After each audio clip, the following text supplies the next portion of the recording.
So I finally finished the L&R cleaning machine. I wanted to film the whole thing, the reassembly, especially the motor head section, but that part in particular was incredibly fiddly. And to try to keep that centered in frame, or to even hold a camera, was just a nightmare. So anyway, it's all together. I feel like it came out pretty good. I replaced all the wiring, cleaned the armature inside of the motor. I media blasted, sandblasted all the castings, cleaned them up a little bit, and then gave it a couple of coats of wrinkle paint. Replaced the power cord with all good, nice 14 gauge wire, so plenty of that. Polished the chrome on the riser. The nickel plated knob here, I didn't want to polish any more of the nickel off. I just cleaned it and called it good, because it is missing a little bit of the nickel plating, and I didn't want to mess with that too much. The heater fix that I came up with, coating it with the muffler weld stuff, worked perfect. That sucker heats right up. No issues. It hasn't cracked. It's pretty hard to see down in there at this point, but it works very well. Heats right up. No problems. I added a ground to the power cord, so it's a 3-prong power cord. A nice heavy duty plug for it, all sealed. This is gasketed here, gasketed where it enters the casting on the back here, all sealed. So underneath, I know, pretty much already seen all this, but yep, just all new wires, all 14 gauge. So came out pretty good. The very last thing I want to do is make a panel for the bottom, and actually I've got a little whatever this is, quarter, I think it's maybe 3/8. No, I think that's 1/4 inch plywood. I've already traced out the shape on the bottom. I want to make a bottom panel for that, just because, you know, these things, they're open.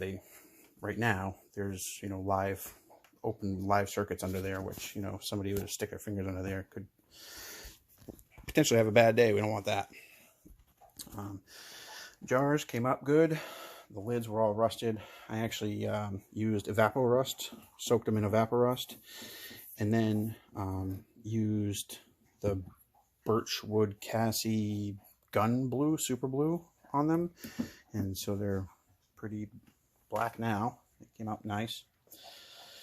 One thing I'm missing, as you can see, I have the vertical baffles in 2 of the jars, but I'm missing one of the vertical baffles, which is a little bit of a bummer, but I'll keep my eyes open on eBay. I might be able to find the 3rd one at some point if it's not too expensive. If we end up with a clock basket, the large size basket, if you end up running one of those, you got to take those out anyway, so I may not chase it. We'll see. I'd rather get a large clock cleaning basket. So the biggest thing was that if you watch any of my earlier videos, this motor head section does not belong on an L&R Master. This is from like a Varimatic or a Mastermatic, or one of the ones with automatic oscillation. And sure enough, it is in fact an oscillating rig. There's a button in the back here. When that is depressed, it goes from spinning to standby. Easiest way to do this, I guess.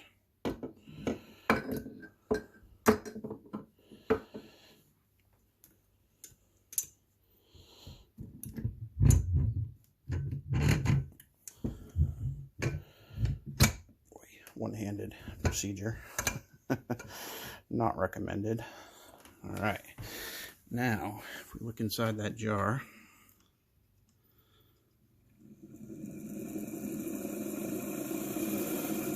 whoop, hold on, hold the phone.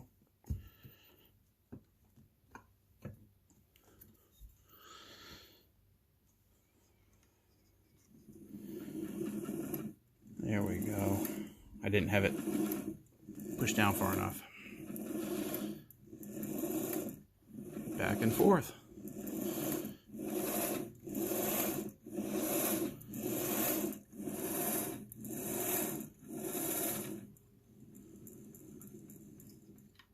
Pretty cool.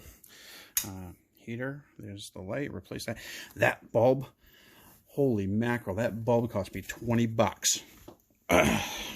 I probably could have found it cheaper, but it was original. Actually, here is the package. 25 cents. Yeah, right. I paid $20. One bulb. Anyway, is what it is. It's working. The heater's working. The machine's working. I'm super excited. This is going to help on my journey of doing some watch tinkering. I refuse to call myself a watchmaker because I am not a watchmaker. I have not been educated properly.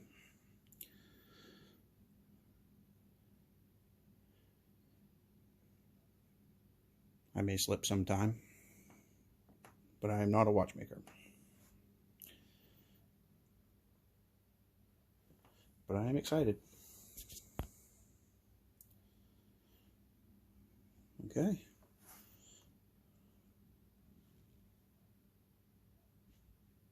Thanks very much to anybody who's been watching. This will be the last video of this machine until it's actually being used cleaning watches. See you later.